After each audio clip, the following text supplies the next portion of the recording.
बहुत समय पहले रेगिस्तान के तपती रेत के बीच एक पुरानी झोपड़ी खड़ी थी। चारों तरफ रेत के सागर, लेकिन उसी झोपड़ी के पास एक पुराना छायादार पेड़ था। शायद अकेला ऐसा पेड़ जिसने रेत के क्रूर थप्पड़ों को सहते हुए खुद को जिंदा रखा था। उसी झोपड़ी में 80 साल की एक अकेली बूढ़ी औरत रहती थी। उसके परिवार में कोई नहीं था। वह बिल्कुल अकेली इस वीरान रेगिस्तान में रहती थी। कभी उनका परिवार भी यहीं रहता था, पर कई साल पहले आया रेत का भयंकर तूफान सब कुछ अपने साथ बहा ले गया। कोई ना लौटा। तब से वह अकेली इसी झोपड़ी में रह रही थी। उस बूढ़ी महिला के पास परिवार के नाम पर बस कुछ बकरियां थी जो रोज दूध देती थी, और उस झोपड़ी के पीछे एक तालाब था जिसने मछलियां पाल रखी थी। बस उन्हीं के सहारे वह यहाँ दिन काट रही थी, और किसी के इंतजार के साथ। एक दिन दोपहर को जब धूप अपने सबसे तीखे तेवर पर थी, तब वह बूढ़ी दादी उस पेड़ की छांव में बैठी थी, और बकरियां भी छांव में बैठी थीं। उन्हें रेत की लहरों के पार एक आकृति हिलती नजर आई। जैसे जैसे वह पास आया, साफ हो गया एक जवान लड़का, लगभग 23-24 साल का, गोरा, चिट्टा, गठीला शरीर, थकान और धूप से झुलसा हुआ। उसके होंठ सूखे थे, आंखों में प्यास थी। वह लड़खड़ाता हुआ छांव के पास आया और बुढ़िया को बोलने लगा, दादी, थोड़ा पानी मिलेगा क्या? बहुत प्यास लगा है। वह बूढ़ी औरत ने सिर हिलाया और कहा, ठीक है बाबू, तुम यहीं बैठो, मैं पानी लेकर आती हूँ। बूढ़ी औरत धीरे से उठी, लाठी के सहारे झोपड़ी के भीतर गई और मिट्टी का लोटा में पानी भरकर लाई और उस लड़के को दिया। लड़के ने एक सांस में पानी पी लिया, जैसे जान वापस आ गई हो। फिर बोला, क्या मैं आज रात यहीं रुक सकता हूँ? मैं दूर गांव से आ रहा हूँ, बियापुर की ओर जा रहा था, मगर गर्मी के मारे मेरी हालत बहुत खराब हो गया है, चल भी नहीं पा रहा हूँ। वो झिझकता हुआ बोला। बुढ़िया कुछ देर चुप रही, फिर मुस्कुराई और बोली, क्यों नहीं, जरूर रुक सकते हो बेटा। मैं भी यहाँ अपनी बकरियों के साथ अकेली रहती हूँ। तुम यहाँ रुकोगे तो मुझे अच्छा लगेगा। बुढ़िया की यह बात सुनकर वह लड़का मुस्कुराया और अपना बैग उठाकर झोपड़ी के अंदर जाने लगा। थोड़ी देर में शाम हो जाती है। वह बूढ़ी औरत पेड़ के नीचे चूल्हे पर रोटियां सेक रही हैं, और पास में वही नौजवान लड़का बैठकर एकटक बुढ़िया को देखे जा रहा था और मुस्कुरा रहा था, जैसे उसके मन में कुछ और है, जुबान पर कुछ और। थोड़ी देर बाद बूढ़ी औरत उस लड़के को रोटी और दूध लाकर देती है, और फिर दोनों बैठकर खाना खाते हैं। रात का समय हो जाता है। झोपड़ी के भीतर दिया टिमटिमा रहा था। लड़का बकरियों के पास बैठा था।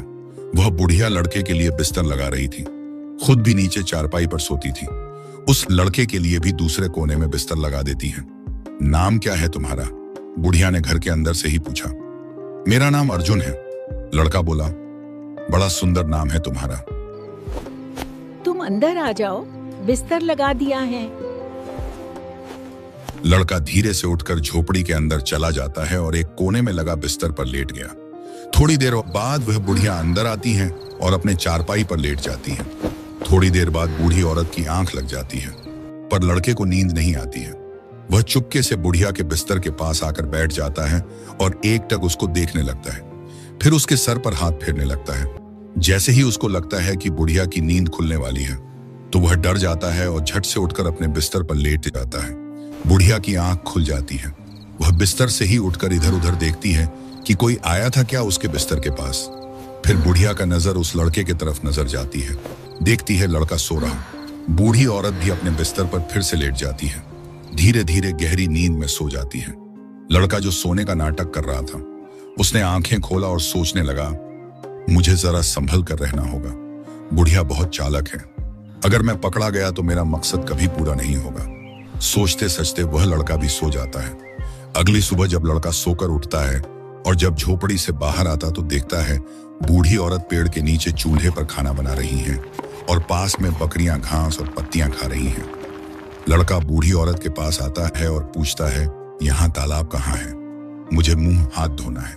बुढ़िया ने इशारा करते हुए कहा, वहां झोपड़ी के पीछे कुछ दूरी पर झाड़ियां हैं ना, वहीं है। लड़का ने सिर हिलाया और फिर झाड़ियों की तरफ बढ़ने लगा। झाड़ियों के पास आकर देखा, वहां सच में एक सुंदर तालाब था जिसमें ढेर सारी मछलियां भी तैर रही थी। लड़का तालाब के किनारे उतरा और पानी से मुंह हाथ धोने लगा, पर उसे इतनी सारी मछलियां देखकर मछली खाने का मन होने लगा। तभी पीछे से वह बुढ़िया हाथ में एक कलश लेकर आती हैं, शायद पानी भरने के लिए, और आते आते बोलती हैं, देखना उस तालाब में एक बड़ा सांप भी रहता है।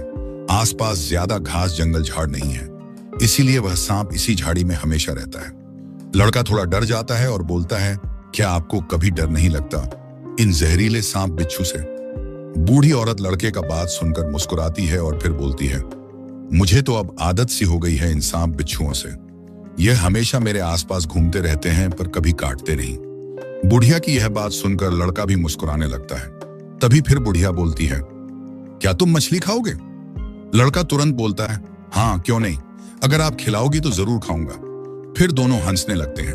बुढ़िया घर की ओर जाती हैं और फिर थोड़ी देर बाद हाथ में एक मछली पकड़ने वाला जाल लेकर आती हैं। फिर तालाब में उतरकर जाल डालने लगती हैं। लड़का यह सब दृश्य देखकर बहुत खुश होता है। बुढ़िया एक जाल उठाकर देखती हैं, उसमें बहुत सारी मछलियां आती हैं, पर छोटी छोटी मछलियां आती हैं, इसलिए उसे वापस छोड़ देती हैं। फिर दोबारा तालाब में जाल डालती हैं। लड़का बोलता है, आप छोटी मछलियां को क्यों छोड़ दिया? तब बूढ़ी औरत बोलती है, छोटी मछलियां तालाब में रहेंगी तो और भी बड़ी बड़ी होंगी, और फिर बड़ी होंगी तो ज्यादा मछलियां भी होती रहेगी। अर्जुन कुछ देर तक उस बूढ़ी औरत को देखता रहा जो जाल से मछलियां निकाल रही थी। फिर उसने जिज्ञासा से पूछा, आप इस सुनसान रेगिस्तान में कैसे रहती हैं? अपना गुजारा कैसे करती हैं? बूढ़ी औरत ने जाल को किनारे रखते हुए हल्की मुस्कान के साथ कहा, बेटा, इसी तालाब के सहारे। वह थोड़ी देर चुप रही, फिर धीरे धीरे बोलने लगी, मैं इसी तालाब से मछलियां पकड़ती हूँ, कुछ खा लेती हूँ और कुछ पास के बाजार में बेच आती हूँ, उसी से मेरा गुजारा चलता है। और अजीब बात तो यह है कि इतने सालों में कभी इस तालाब की मछलियां खत्म ही नहीं हुई। अर्जुन ध्यान से उसकी बात सुन रहा था। बूढ़ी औरत की आवाज अचानक भारी हो गई। आज से ठीक 30 साल पहले इस रेगिस्तान में एक भयंकर तूफान आया था। उसकी आंखें नम हो गईं। बारिश, आंधी, रेत का तूफान, सब कुछ एक साथ। मेरा घर, मेरा परिवार, सब कुछ उसी तूफान में बह गया। वह धीरे से सिर झुकाकर बोली, जब मुझे होश आया तो मैं रेत के अंदर दबी हुई थी। किसी तरह खुद को बाहर निकाला, फिर अपने पति, माँ बाप को ढूंढने लगी। उसकी आवाज कांप रही थी। मैंने आसपास के हर गांव, हर शहर में ढूंढा, लेकिन किसी का कोई पता नहीं मिला, जैसे वो सब कभी थे ही नहीं। कुछ पल के लिए वहां सन्नाटा छा गया, फिर वह बुदबुदाने लगी, रेत ले गई सबको, तूफान बहुत बड़ा था, सब बिछड़ गए।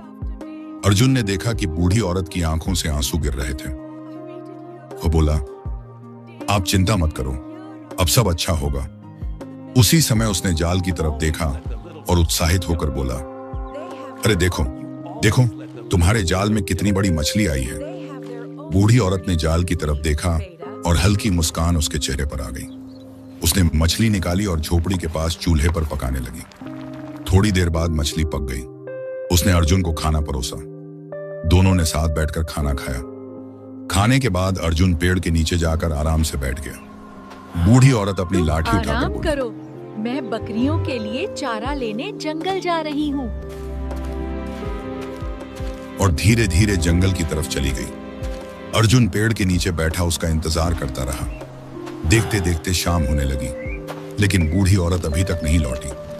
आखिर अर्जुन उठ खड़ा हुआ। लगता है मुझे ही जाकर देखना पड़ेगा। वह जंगल की तरफ चल पड़ा। रेगिस्तान के बीच इतना हरा भरा जंगल देखकर वह हैरान रह गया। वह चारों तरफ की सुंदरता को देखता हुआ अंदर बढ़ता गया।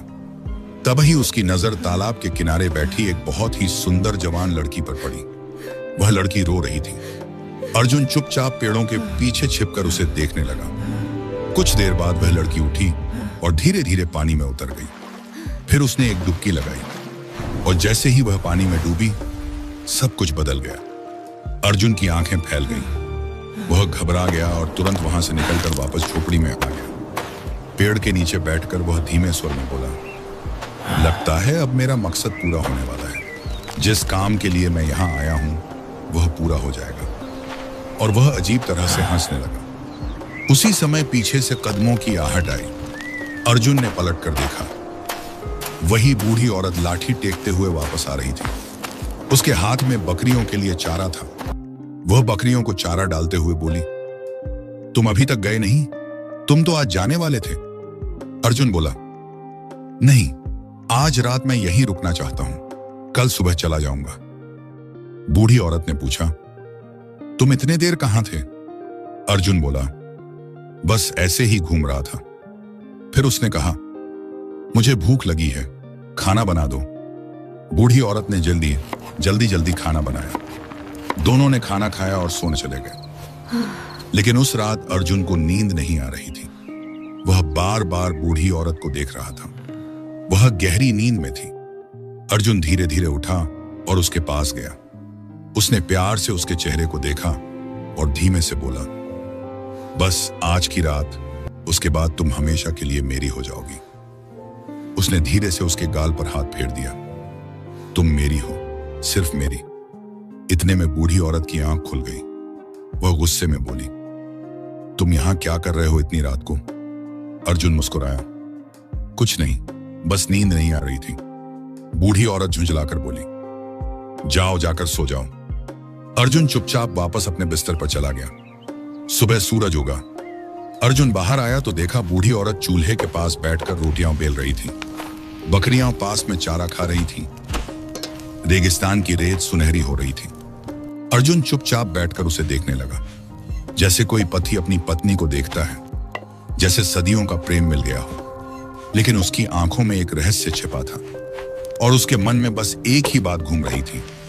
आज उसका असली मकसद पूरा होने वाला था। थोड़ी देर बाद बूढ़ी औरत ने रोटियां बनाकर अर्जुन के सामने रख दी।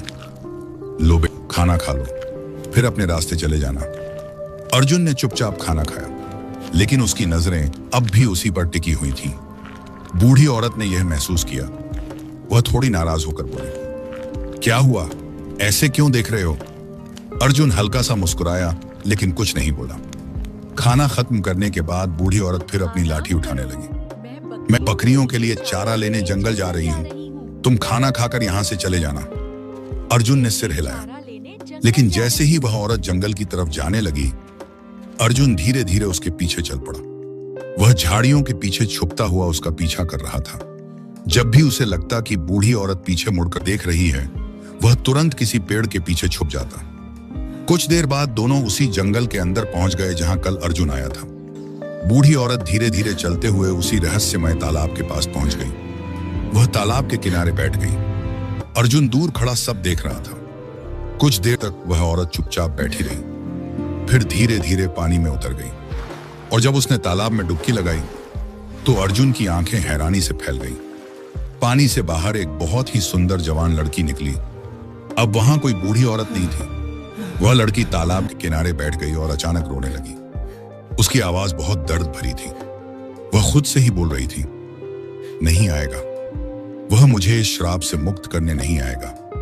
मैं 30 साल से उसका इंतजार कर रही हूं, लेकिन वह कभी नहीं आया। उसकी आंखों से आंसू लगातार गिर रहे थे। शायद यही मेरी किस्मत है, यही मेरी पूरी जिंदगी निकल जाएगी।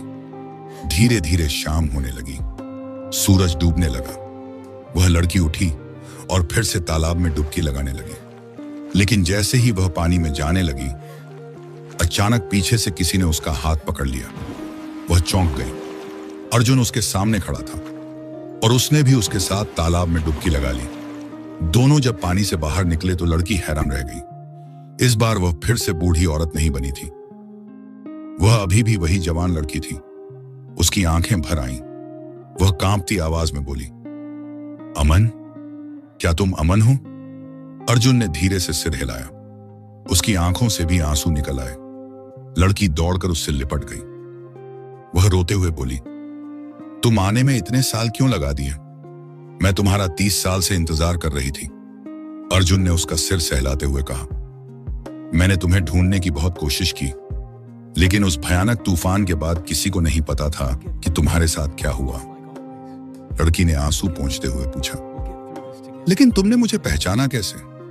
अर्जुन मुस्कुराया, तुम्हारी आंखों से। बचपन में मैंने तुम्हारी वही प्यारी आंखें देखी थी और वही आंखें उस बूढ़ी औरत के चेहरे में भी दिखी। तभी मुझे लगा कि वह तुम ही हो सकती हो। फिर लड़की धीरे धीरे अपनी कहानी बताने लगी। जब हम दोनों बच्चे थे, हमारी शादी हो गई थी। हम बहुत खुश थे, लेकिन उसी समय वह भयानक तूफान आया और सब कुछ खत्म हो गया। उसकी आवाज भर आई। मैं रेत के नीचे दब गई थी, किसी तरह बच गई, लेकिन मेरा परिवार कहीं खो गया। फिर उसने आगे कहा, एक दिन मैं इसी जंगल में बकरियों को चारा खिलाने आई थी। मैं जंगल में घूम रही थी, तभी जंगल के बीच में एक बूढ़ी महिला को कुछ काला जादू जैसा क्रिया करते हुए देखा और मैं घबराकर पूछने लगी कि आप यहाँ क्या कर रही हो। वह महिला जवाब नहीं दे रही थी। तब मैंने एक पत्थर उठाकर कर उसके क्रिया के बीच में फेंक दिया, जिससे उस बुढ़िया का जलाया हुआ दिया बुझ गया। उसका कार्य अधूरा रह गया। वह बहुत क्रोधित हो गई और बोलने लगी, तुमने मेरी बरसों से की हुई मेहनत बर्बाद कर दिया। मूर्ख लड़की, ये मेरा कार्य सफल हो जाता तो मैं हमेशा हमेशा के लिए जवान सुंदर महिला बन जाती। फिर उसने मुझे श्राप दे दिया कि अब से तुम भी मेरी जैसी बुढ़िया बन जाओगी और तुम्हारा जवानी छीन जाएगी। जब मैं रोकर उससे माफी मांगने लगी, अपनी सारी कहानी सुनाई कि बरसों से मैं यहाँ अपने पति का इंतजार कर रही हूँ। अगर मैं सदा के लिए बूढ़ी बन जाऊंगी तो मेरा पति मुझे कभी पहचान नहीं पाएगा। मेरी बात सुनकर उसे दया आ गई। तब उसने कहा कि मैं अपना श्राप वापस तो नहीं ले सकती, लेकिन श्राप थोड़ा कम कर सकती है। उसने कहा कि दोपहर से शाम तक मैं अपने असली जवान लड़की के रूप में रहूंगी और शाम से अगले दिन दोपहर तक मैं एक बूढ़ी औरत बन जाऊंगी। अर्जुन ध्यान से सुन रहा था। लड़की बोली, जब मैं रोकर उससे माफी मांगने लगी तब उसने कहा, अगर तुम्हारा पति तुम्हें पहचान ले और तुम्हारे साथ इस तालाब में डुबकी लगाए, तभी तुम्हारा श्राप टूटेगा। उसकी आंखों में फिर आंसू आ गए। तब से मैं रोज इस तालाब में डुबकी लगाती थी। सोचती थी शायद एक दिन तुम मुझे ढूंढते हुए आ जाओगे। वह मुस्कुराई। लेकिन आज सच में तुम आ गए। अर्जुन ने उसका हाथ पकड़ लिया। अब सब खत्म हो गया। तुम्हारा श्राप भी टूट गया और हमारा बिछड़ना भी। लड़की की आंखों में खुशी के आंसू थे। अर्जुन बोला, अब हम फिर से अपनी जिंदगी शुरू करेंगे और इस बार हमारी शादी धूमधाम से होगी। रेगिस्तान की हवा धीरे धीरे बह रही थी। सूरज की आखिरी किरणें उस तालाब पर चमक रही थीं और 30 साल बाद दो बिछड़े हुए दिल फिर से एक हो चुके थे। उस दिन के बाद अर्जुन और उसकी पत्नी उसी जगह रहने लगे। रेगिस्तान का वह तालाब अब उनके लिए सिर्फ पानी का स्रोत नहीं था, बल्कि उनकी किस्मत बदलने वाला चमत्कार था। दोस्तों, आप लोगों को कहानी कैसी लगी कमेंट में जरूर बताएं और हमारे चैनल को सब्सक्राइब जरूर करें।